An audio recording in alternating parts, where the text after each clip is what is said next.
Success. We're off and Yep. running. This is Here. wonderful. So give a little introduction to yourselves. Who are you guys? Where you're from? What are you all about? So my name is Brian Imsick, and this is my wife, Ann Imsick. We live in Portland, Oregon. Been following CrossFit Linchpin for 2.5 years, Yep. and CrossFitting for 6. It's a major part of our lives now. That's basically it, really. Yep. And we built our. You know what? Go ahead. What intrigued me to have you guys on for an interview was, you're active in the private Facebook group that we have for Linchpin, and everyone in there is super cool. So I don't know how to say, like, super cool stories now become the norm. So like a normal, just kindness and all that is just the norm. So now to catch my attention, something has to be even above and beyond that. And you started posting that you were working out with this older gentleman in your neighborhood, and it was phenomenal, and you still are. And so I wanted to get you guys on just to share that story. But I guess to lay the groundwork, you guys were already, I assume, the crazy CrossFitters in the neighborhood. Would that be an accurate statement? Absolutely. We are the types of people that drag horse stall mats out in the street. We invite our friends over. I'm pretty sure half our street follows CrossFit Linchpin now Yes. because of us, Wonderful. including just through peer pressure. yes. Right. So we are very visible and hopefully not terribly obnoxious with the heavy barbells, but it happens. So when you're working out either in the garage, I assume, with the door open, or dragging stuff out into the driveway, or running up and down the street with knee sleeves and no shirt on, people are like, what the heck is going on? That is right. Just covered in chalk and taped hands. Yeah, We do get perfectly normal. Right, Yep. right. Yeah. Death by shuttle sprints looks a little odd, but Yeah. I agree with that. I get the cars in my neighborhood slow down and look at me as if I'm losing my mind or something. But so you're out there, you're making it happen. People know that you're obviously into health and fitness and having a good time, and you're dedicated to it.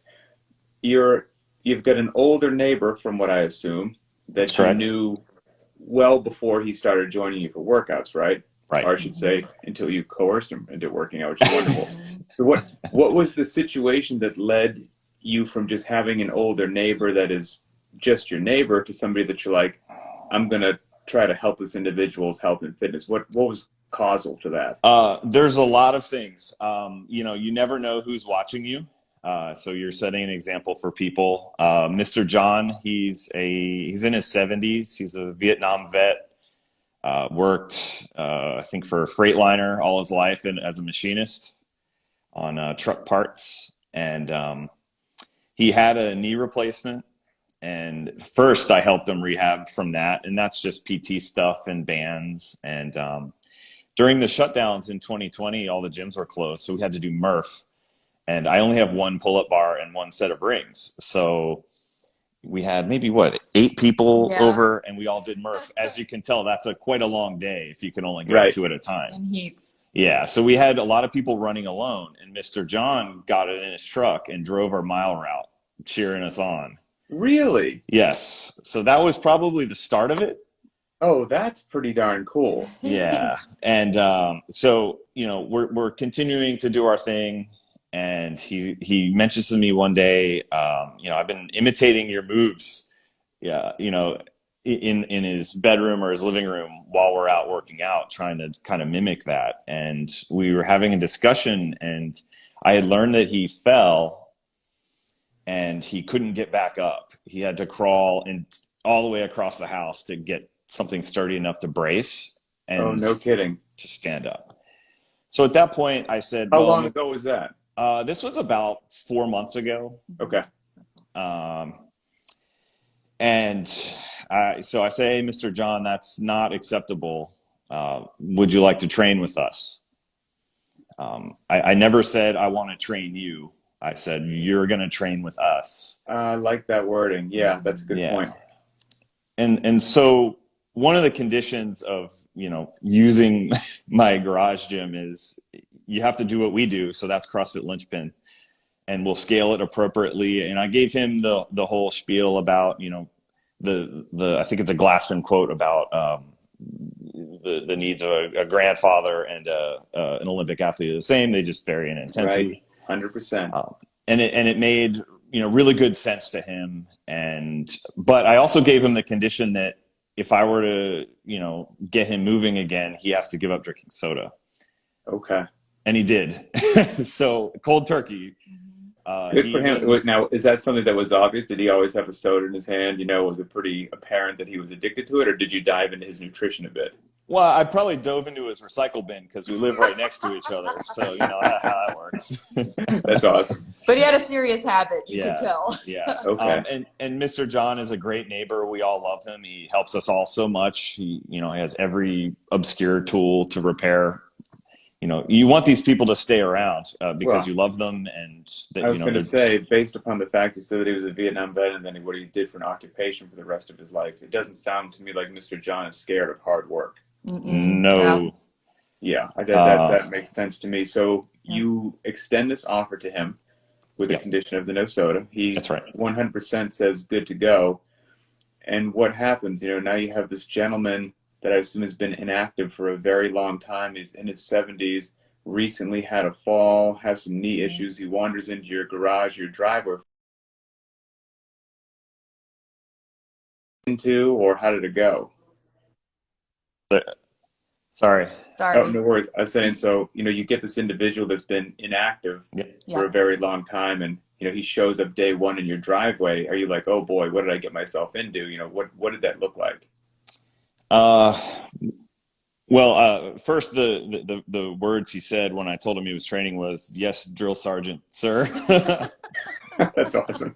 Which is definitely not the attitude I have in my garage, but I always knew he did manual labor all his life, so I know he's probably going to have some amount of strength somewhere. And we started out with just like foundational movements, just assessing where he's going to be limited, either by discomfort or pain or just unable to get into those positions.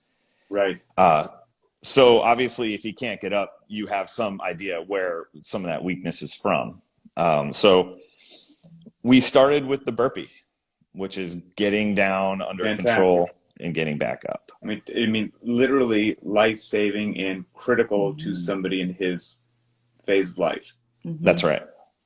He has a wife that he's a caretaker for, so we start with the basics before we get all the fancy movements and the barbells out. Let's just get up off the ground. And we did this in almost a deconstructed movement. We'll do reverse lunges. We'll work the push-ups and then just standing up from the lunge as well, like knee raises on a box, just to work some of the fragments of that movement, almost like a Bergener warm-up, but for a burpee. Yep. Oh, absolutely fantastic. And how did that go? So it's been 4 months. How did that go? And from, not to jump to the end, but from 4 months ago where he fell down and could not get off the ground, for anybody listening or watching, how much progress can somebody like that make in 4 short months? I mean, he went from unable to get up, unable to squat, to, unassisted getting up off the ground and squatting, to basically parallel. He's had a knee replaced, so there's always going to be some limitation there, but he can squat to parallel now without touching a box. He's an air squat, I guess. Yeah, and that's fantastic. If we have neighbors coming by, he will come into our garage if it's open and show them how many push-ups he can do now. Oh, yeah. I mean, he's just so proud. No kidding. Yeah. So now, under his own power, can he get down onto the ground and back up? 100%. Oh, that's incredible. And what does a burpee look like for him? Does it look like kind of getting into the lunge position? One hand kind of goes onto his own knee to brace and gets down, or what is it like? It's very Turkish get up like, I guess. Okay. You reverse lunge. He then brings his other knee to the ground and then down to like a knee push-up position. But when he gets up from the burpee, it's a full push-up. It's reaching a leg forward like a mountain climber, lunging up and stepping up. And stepping up and then clapping his hands over his head. I don't have him jumping, but sure. No, that's absolutely fantastic. And it's a very intelligent way to do it, and you mentioned the Turkish get-up, which even that unloaded or with a 2-pound dumbbell just to hold something over his head would be a great sequencing of events for him to do, and it requires a lot of coordination and range of motion and single legging. That'd be a great thing as well. You went about it, from my opinion, again, in a very intelligent manner. How did you wind up doing that? Because a lot of people, again, might be intimidated. Do you have your level 1? Are you just a total CrossFit nerd on the side? Or did it just make sense to you from looking at human beings? What was the deal? I don't have my level 1 yet. The folks at CrossFit had extended a nice offer to take some money off. So we're definitely itching, both of us, to do this. But you're just a big CrossFit nerd. I'm just a dork. I mean, I'm a scientist. I like data and, procedures and all that kind of stuff. So I'm very scientific about the way I manage my own performance, and also Mr. John's. And so now has it, I guess it sounded like right from the get-go, Mr. John was kind of all in. What's his frequency of training now? And is it something that, is it a part of his routine? Does he look forward to it? What's his kind of level of commitment? He sneaks extra volume on his own. So we're going to learn some lessons here of, let's get our intensity and our mechanics. But he's with me at least 3 days a week. On the days that he's not, for various reasons, he's having his second knee replaced here in Thursday. Yeah. So we got him nice and strong to recover from that. And his PT gave us a nice heads up or thumbs up about that. Yeah. And so you're looking at the workout of the day, then he wanders over to your driveway or garage, and then you scale or modify it in some way that makes sense based upon his capacity. Yeah. Is there anything for people watching this that maybe want to do this with a loved one, a parent, a grandparent, a neighbor, or whatnot? Anything that you've found from your personal experience, give me some lessons learned. What have you learned the hard way? It's good to evaluate what that capacity is. How many push-ups on a box can Mr. John do? And then we scale number of reps as appropriate. So, for example, we did McGee a few weeks back, which is 5 deadlifts, 13 push-ups, and some box jumps, 8 box jumps or 9 box jumps, one of those two. McGee's a beast. It is. It's the worst. Right. So point being, the 275 dead for men, 185 for women. It's a 30-minute AMRAP. That might not be something initially that somebody goes, hey, you know what I'm going to do with my 70-year-old neighbor? McGee. But when you understand how to scale or modify, the answer is yes, you can. So what did it look like for him? So for 30 minutes, that's a long time. I gave him a checkpoint at 21 minutes. If he was at failure or wanted to stop. But the way I scaled the workout was so that he could keep moving for the entire 30 minutes without breaks. Yeah. Nice. So I knew Mr. John could do, I think, 4 perfect push-ups, which is pretty good for his age. And so for this workout, it's 30 minutes. That's going to end up being a lot of reps. So I put him back on an elevated push-up and reduce the number of reps. And for the knee, if you can't jump, you can't do a box jump yet. So I went with the ball slam, which preserved some of the intent of what the box jump is supposed to do in the workout, kind of posterior, slowish cycle time, get your heart rate going like crazy. And a ball slam. A ball slam is basically a reverse box jump if you think about it. The weight's going to be great for him. So we do use the ball slam a lot, and we change the weight on that based off of what the movement is. If we're doing like dumbbell snatches or snatches, like his Isabel a few weeks ago was just like 45 ball slams for time, and I wouldn't even want to do that myself. It's gross. But that's such a great example. I mean, you've given 2 relatively very challenging workouts for different reasons. One being McGee, very heavy, very long and how you modify it for him. Now you take Isabel, very short, really technically complicated, again, somebody in their 70s that has no history in Olympic lifting or whatnot, and you were able to preserve the stimulus and modify it in some way that met that athlete where they were and provided tremendous benefit to them, right? I mean, because, let's say that something you did wasn't perfect and that hasn't been the case. Let's say that it was. You're still, if it's safe, you're doing functional movement, like maybe even if you didn't preserve the stimulus perfectly, you did the ball slam where something else would have fit better. Who knows? The fact that Mr. John is not sitting on his couch drinking soda, he's now in your garage or your driveway, moving his body, cleaning up his diet, and also socializing with other human beings, is, I hope that benefit kind of helps belay some of the fears that some people might have about getting some older folks that they know who need to move. Get them, be cautious, be smart, be safe, but get them moving. Get them off the couch, get them moving. Right. And he has lost 25 and counting pounds since starting. So he's going into the second knee surgery stronger, than he's been in decades. And we're just excited post-op this time to see how he does. Yeah. And so. He looks forward to getting back at it. We're going to do the same rehab. He's going to have the same protocol, and I'm going to help him with that. The man loves him some Echo bike. Oh, really? Wow. Very John's a crazy. Psychopath. No, I know he is. Yeah. And the heavy sandbag too. So so heavy days and that was going to be my question. What does a heavy day look like for him? So heavy days are really just positional things. We still have a lot of upper body mobility that we need to work on. So we'll do positions and technique, some mobility. And then we'll wrap it up with maybe we'll lift the sandbag and move that around because he's very strong. His deadlift is fantastic. He moves perfectly. Okay. So we'll do some goblet squats or sandbag work, deadlifts.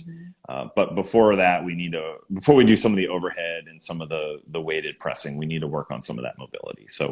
So going back and then we wrap that up with bike intervals. So he'll be on the Echo bike, and I just your programming follows kind of a pattern of you'll do for running, for example, we'll do 10 100s, 8 200s. We just follow that order, and if we need to pick from one of those, we just follow that progression. And something like the bike, although it's devilish, it's so great for somebody like him. There's no impact whatsoever, and as anyone like knows, he's not getting shortchanged in any way, shape, or form. The positional work you mentioned, heavy days, is great, and I think people should keep that in the back of their mind. And anyone who's been through a level 1 seminar should remember this, because at the level 1 seminar, you're generally a CrossFitter showing up, whether you've been doing it 6 months or 6 years. You've had exposure to it, and then you go through a 2-day level 1. Where most of the day you're just moving with a PVC pipe, but you're doing positional work, and everyone is destroyed and smoked and can't believe how tired and sore they are just from a PVC pipe. And this is a 1 to 6 year CrossFitter. You get a 70-year-old person who's been inactive. If you just work their positions for a while, that is a workout for that person. And I think that's a good thing to keep in the back of their mind, that they are actually getting stronger just trying to hold their body in a certain position and do light weight for some reps. I mean, that's fantastic. When I was, your wife said the first time he came over for a workout that he came over in street clothes. Has he always. Has he got himself some fitness gear? What's he rolling in these days? He always rolls in. I think we did thrusters and jeans, but that's okay. Awesome. I might try it once. It's awesome. Hey, ready at a moment's notice. Doesn't matter what you're wearing. That's right. One of the videos that you guys posted in the Facebook group that as soon as I saw it, I was like, I have to do this interview, was you and Mr. John in your driveway doing dumbbell box step-ups, and the caption you wrote that the box that I'm seeing Mr. John step on, he made himself because he was so fired up to work out. Is that true? That's right.